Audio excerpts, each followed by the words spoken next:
To the bathroom without watching this first. Okay, if the eyes are the window to the world of the soul, then poop is the window to the gut. It's true. Something that we all do, hopefully every day, but surprisingly, we really don't discuss it much. Yes, I'm talking about your poop. Poop is extremely important for your health. It can actually indicate many health issues and also indicate how your health is doing on the good side. In this episode, I'm going to share every shape, size, color of poop out there and what it could mean to your health. Now, there are many factors that characterize your poop that maybe you haven't thought about. Color, shape, size, consistency, length of time you spend in the bathroom besides reading, and frequency of poops. Now, there are certain shapes that you really don't want to see. And let's start there first. First of all, marbles. If you're passing marbles instead of big giant snakes, you have a problem. What do marbles look like? Well, if you've ever been out hiking or ever been where rabbits or goats or sheep congregate, you'll know that their poop comes out like little marbles. And often those marbles are all stuck together, but sometimes they come out individually. This is often associated with constipation. And one of the first things to look for when you're passing marbles is dehydration. You've got to have enough hydration to actually have liquid in your poop. And many people with constipation and marbles simply aren't, number one, getting enough liquids in their diet. Now, the good news is things like tea or coffee do not constipate you, and they do not dehydrate you. So they count as liquid. Shockingly, wine counts as a liquid. And there's actually, if we get time, benefits to your poop of drinking red wine. But we'll get to that later. So, number one, if you're passing marbles, first look at the amount of water that you're drinking. The second thing, I've said this over and over and over again, but normally the vast volume of your poop, believe it or not, should be living and dead bacteria. The vast majority of it. You should be pooping bacteria. Bacteria have to have fiber to grow and multiply. That's what they eat. And the more fiber, particularly soluble fiber, that you give those bacteria to eat, then the bigger your poop and the fuller your poop and the less marbles. On the other hand, if all you're seeing is marbles and you're well hydrated, those marbles could be a sign that in fact your bacteria are decimated. You don't have a lot of them, which is quite possible following a round of antibiotics or eating commercial chicken, pork, lamb, and beef that have been fed antibiotics in the process of raising them. Even farm-raised seafood is fed antibiotics to prevent infections. So even you seafood eaters, be wise that you may be destroying your gut microbiome. Also, as I've mentioned before, if you're using artificial sweeteners, particularly sucralose, which is Splenda, which is still in a lot of preparations, a lot of keto bars, a lot of low-cal soft drinks. This kills gut bacteria. So if you're doing what you think is kind of everything right, but you've got marbles, always think that maybe this is a problem that you don't have a lot of gut bacteria to work with. The second thing is, remember, gut bacteria have to have something that they want to eat to grow. And if you don't give them what they want to eat to grow, then your poops are still going to be marbles, regardless of what else you're eating. We often see this when people go on a high-protein diet, like an Atkins diet. We don't see it quite as much when people go on a ketogenic diet because there's a lot of fat that can, quite frankly, make things slippery in your poop. But if you're on one of these diets and you're starting to see marbles, the odds are that your gut bacteria aren't getting what they need to eat. Now, why that's important? We know now more than ever, and with every advance in research in the microbiome, that we, our functioning, our health, our brain power, our emotions are dependent on the gut microbiome getting what they need to eat. And if you take care of them, nobody gets hurt and everybody gets benefit. So your poop size may be very well telling you what's going on. Now, many people have a variation of that in that they have kind of a caterpillar look, like lumpy and bumpy. It's all kind of, it's log shaped, but it's lumpy and bumpy. And this is just a variation on that theme. So again, if it is lumpy and bumpy, but all together, either look at not enough hydration or not enough gut bacteria, diversity, or you're not giving those guys what they want to eat.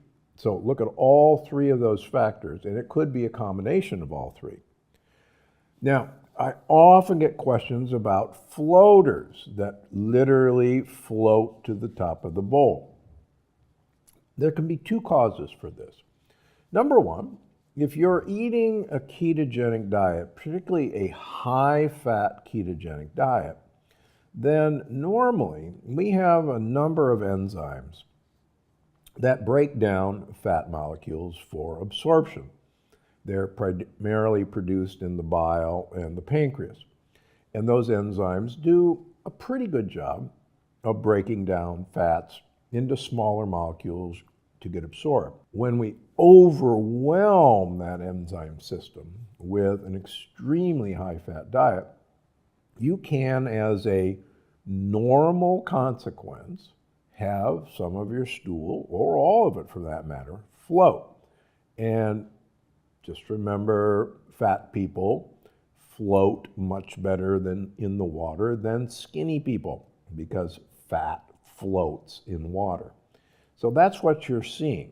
Now, on the other hand, if you're not following one of those diets and you still have stools that are floaty, that's a problem generally with insufficient enzymes, pancreatic enzymes, and bile, liver enzymes, to break down fat. If that's the case, first of all, try an enzyme supplement. There are a number of them on the market. They can be cheap and they actually work. I'm not going to give you some names on this one, but try supplementation of digestive enzymes with your meals. And if that solves the problem, then that usually fixes the issue. On the other hand, if that doesn't solve the problem, you want to look at other factors that we'll get into in just a second. So, in fact, let's do that right now. Let's suppose that you have floaters But you also notice that your stool color, which used to be dark or brown or even shades of orange or green, suddenly begins looking lighter, like it's clay. Well, bilirubin, which most of us know as a bile from the liver, is what actually gives most of our stool its color, that brown color.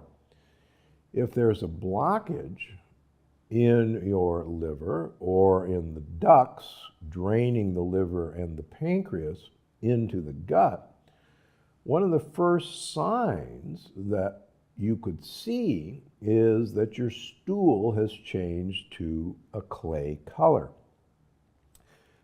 That may appear days, even weeks, before jaundice appears. And jaundice is that typical orange color that you see in your eyes or that you see in your skin. And that tip-off, that a clay-colored stool, may be the difference of you getting to your physician and notifying them about this and getting the appropriate tests, looking for a blockage in the bile and pancreatic ducts.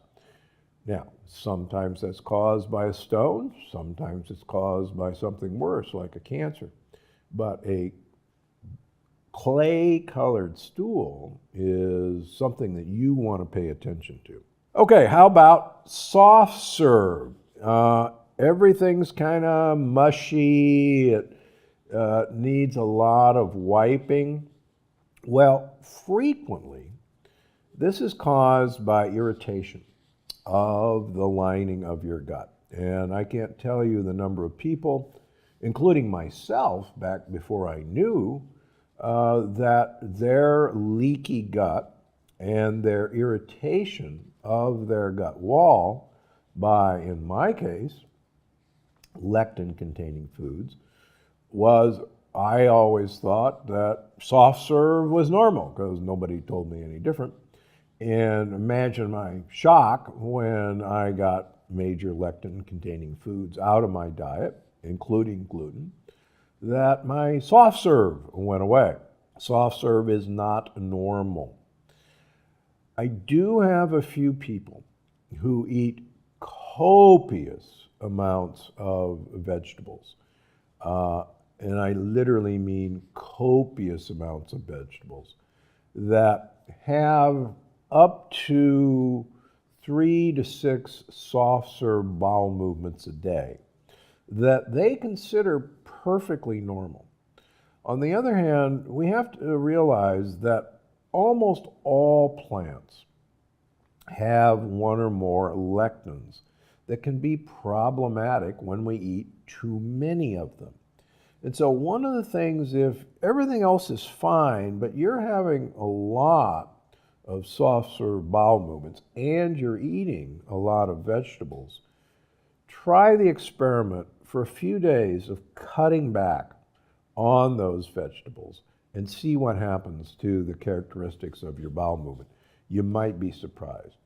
On the other hand, if you're not eating a lot of vegetables and are still having soft serve, please, please, please look at the no list of the plant paradox and do the experiment of getting those vegetables out of your diet, getting those grains out of your diet, and watch what happens to your soft serve.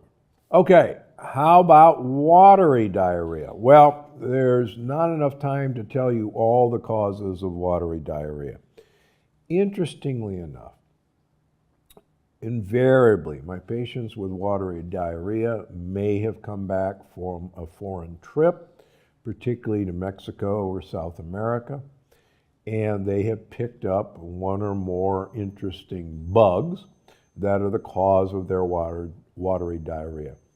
Now here's the trick, and it works almost every time, and I travel with it. Take along some Pepto-Bismol caplets or tablets, and prophylactically take a few Pepto-Bismol when you're traveling, particularly to Mexico. If you develop watery diarrhea, here's a trick that almost always works. You take 8 Pepto-Bismol tablets a day, 4 times a day for a week.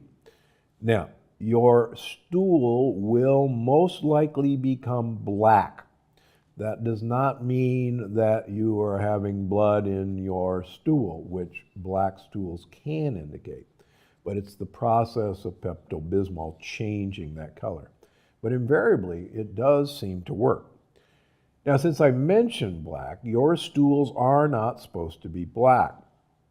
And if you suddenly begin having black or greenish black stools, this is frequently a sign of a slow bleeding ulcer or gastritis as the cause of this.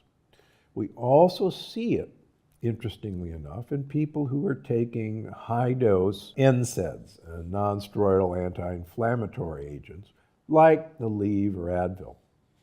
And these subtly cause holes in the walls of your intestines that bleed. And that, if you have black or blackish green stools, be on the lookout for this.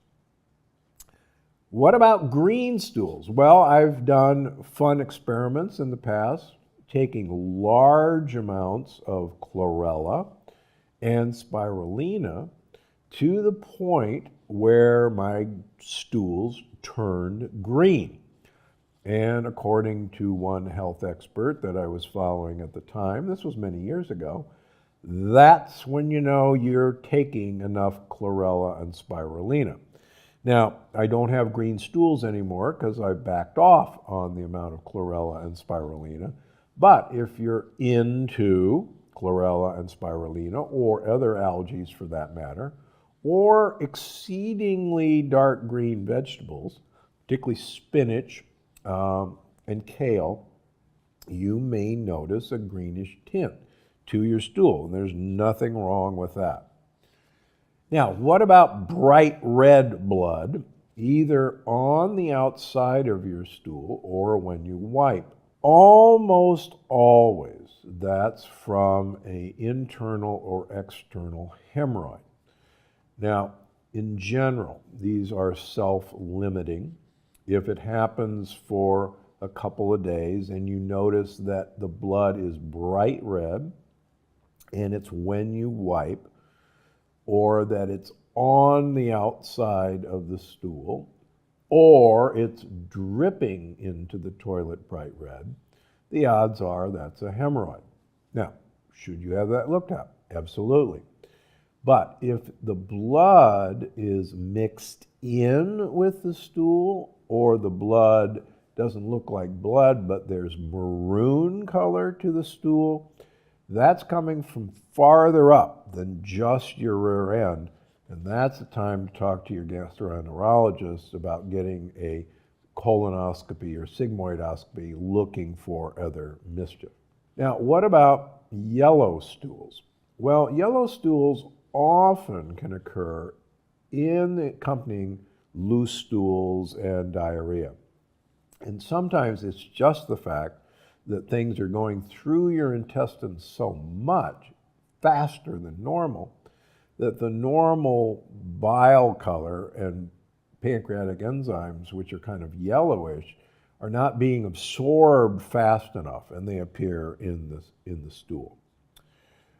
Okay, diarrhea, again, can happen for multiple reasons. Certainly if you're traveling, you got to look for a traveler's diarrhea cause, Montezuma's revenge.